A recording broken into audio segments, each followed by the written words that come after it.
Naging laman ng usapan ngayon ng celebrity at dating PBB housemate na si Kisses De La Vin matapos mag-post sa kanyang social media ng larawan ng isang bata.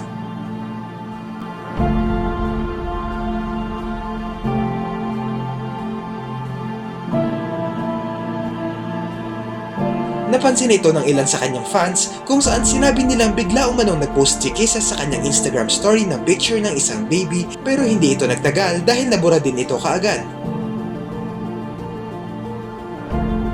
Pero kahit saglit lang ito, ay agad itong napag-usapan sa social media at napatanong din ng mga netizens kung sino nga ba ang bata na ito at ano ang kaugnayan niya sa nasabing celebrity.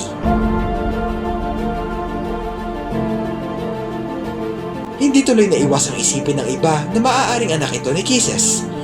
Ayon pa sa ilang fans niya, kung totoo man na baby niya ito ay talagang matutuwa at mapapaiyak sila. Tignan ang mga komento.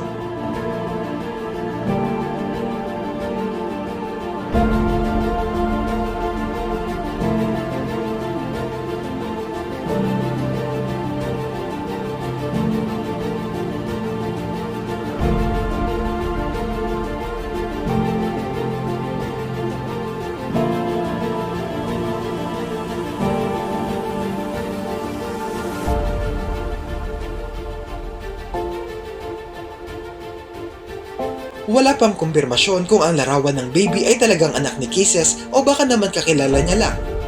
Hindi rin alam ng publiko kung ano ang totoo, lalo pat matagal nang umalis sa showbiz ang naturang aktres at hindi na nagpo-post ng update sa kanyang social media account. Pero kahit pa mas pinili ni Kisses na gawing pribado ang kanyang buhay, hindi maikakailang marami pa rin talaga ang nakakamiss sa kanya at umaasang muli siyang babalik.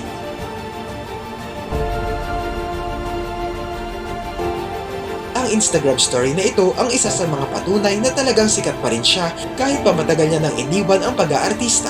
Dahil sa maliit na galaw niya ay mapapansin at mapag-uusapan agad ito ng publiko.